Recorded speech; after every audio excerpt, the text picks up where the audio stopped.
సానుభూతిని వ్యక్తం చేస్తాను అధ్యక్ష. ఐ రిక్వెస్ట్ శ్రీ తలసాని శ్రీనివాస్ యాదవ్ గారు.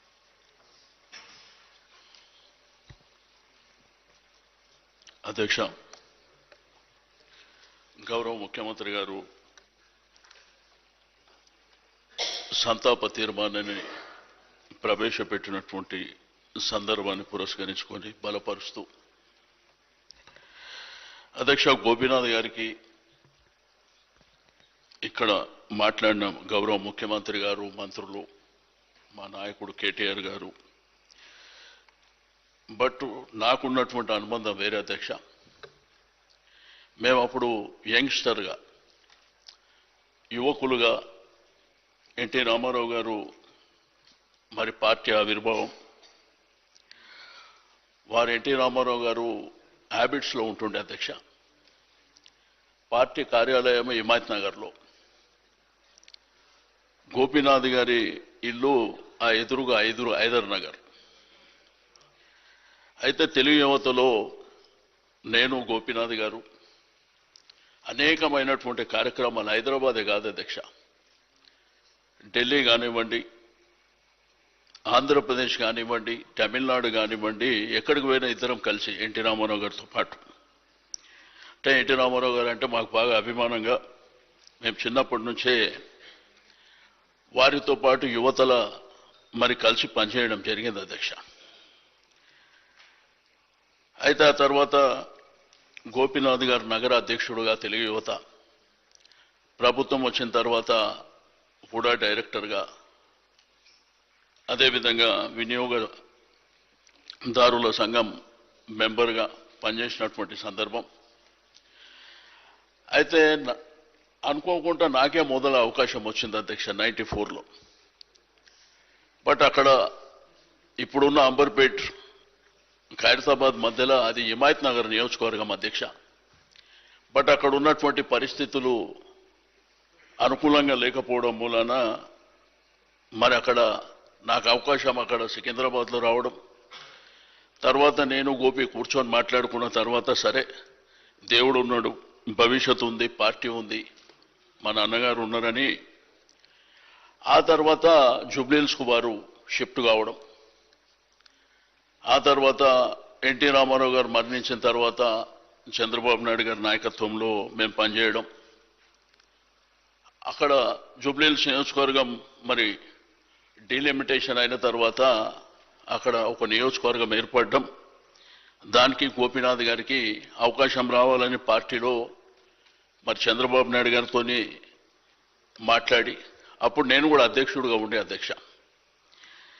ఆ తర్వాత నేను అప్పటికే 3 సార్లు శాసనసభ్యునిగా ఉన్నా కాబట్టి నా సనత్ నగర్ తర్వాత 2014లో మా 2 కాన్స్టిట్యున్సీలు బార్డర్ అధ్యక్ష. నేను సికింద్రాబాద్ నుంచి ఇక్కడ షిఫ్ట్ అయినా, గోపి జూబ్లీహిల్స్.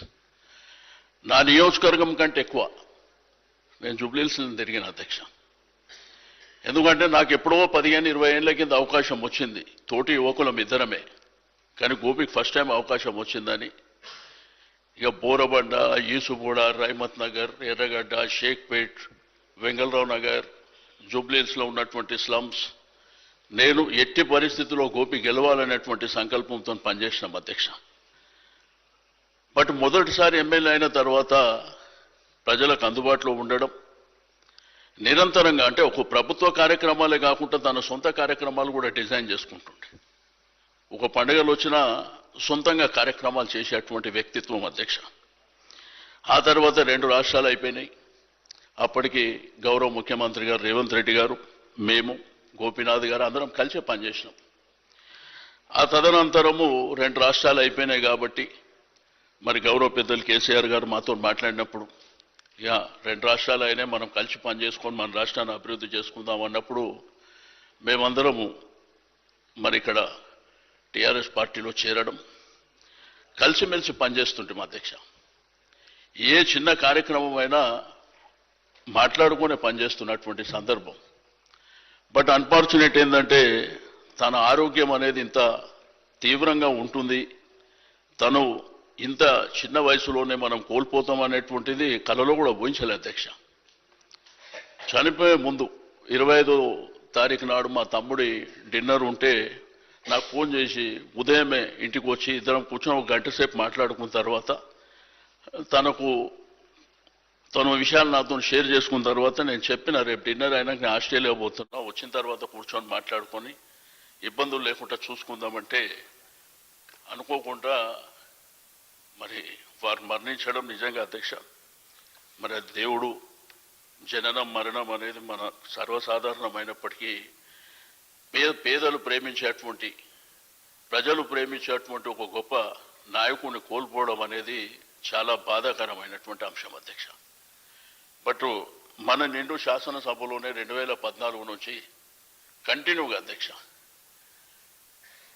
అంటే ఒక వ్యక్తి 3 సార్లు గెలవాలంటే చిన్న విషయం కాదు అధ్యక్ష. ఇప్పుడు కరెంట్ రాజకీయాలు అనే టెంపరరీ రాజకీయాలు అయిపోయినాయి. బట్ రియాలిటీ అనేది వేరే ఉంటుంది అధ్యక్ష. బట్ అట్లా హైదరాబాద్ జంట నగరాల్లో కంటిన్యూగా గెలవడము మామూలు విషయం కాదు అధ్యక్ష. బట్ ఆ నియోజకవర్గ ప్రజలకు ఒక గోపెన్నగా నిరంతరం పెద్దలు శ్రీధర్ బాబు గారు ఇంతకుముందే చెప్పారు, వాళ్ళ తమ్ముడు చనిపోయినప్పుడు కూడా ఆ ఫ్యామిలీ రాజ్ కుమార్ చనిపోయినప్పుడు ఆ ఫ్యామిలీ అంతా బాగా డిస్టర్బ్ అయింది అధ్యక్ష. తల్లి కానివ్వండి, వాళ్ళ అన్న కానివ్వండి, గోపి కానివ్వండి, నేను ఎప్పుడు ఆడనే ఉంటుండే అధ్యక్ష. మా పార్టీ ఆఫీస్ ఎదురుగానే ఇల్లు ఉంటుండే, ఆ ఎదురుగా హైదర్ నగర్లో. గోపి నేను ఎక్కడ ఉన్నా కానీ కలిసి ఉంటుంటే. బట్ ఈ విధంగా శాసనసభ్యుడిగా 3 సార్లు ఉన్న తర్వాత శాసనసభ్యుడిగా మరణించడం అనేది కూడా చాలా బాధాకరమైనటువంటి అంశం. తప్పకుండా మరి ముఖ్యమంత్రి గారు సంతాప తీర్మానం ప్రవేశపెట్టిన దాన్ని బలపరుస్తూ ఆ కుటుంబానికి ఆ భగవంతుడు ధైర్యాన్ని ఇవ్వాలి. తప్పకుండా ఇప్పుడే కేటీఆర్ గారు, హరీష్ రావు గారు వారు హాస్పిటల్ ఉన్నప్పుడే మిగిలిన కార్యక్రమాలన్నీ జరిగే వరకు పార్టీ అన్ని విధాలుగా అండదండలు ఉంది. తప్పకుండా ఆ జూబ్లీహిల్స్ నియోజకవర్గ ప్రజలకు మీ గోపన్నని ఎట్లయితే మీ గోపన్న, మా గోపన్న, మనందరి గోపన్నని కోల్పోయినామో వారు చిరస్థాయిగా ఆ జూబ్లీహిల్స్ నియోజకవర్గ ప్రజలకు గుండెల్లో ఉండే విధంగా మేము కార్యక్రమాలను కూడా తీసుకుంటామని చెప్పి నేను ఈ సందర్భంగా తెలియజేస్తూ నాకు ఇచ్చిన అవకాశం ధన్యవాదాలు అధ్యక్ష. I request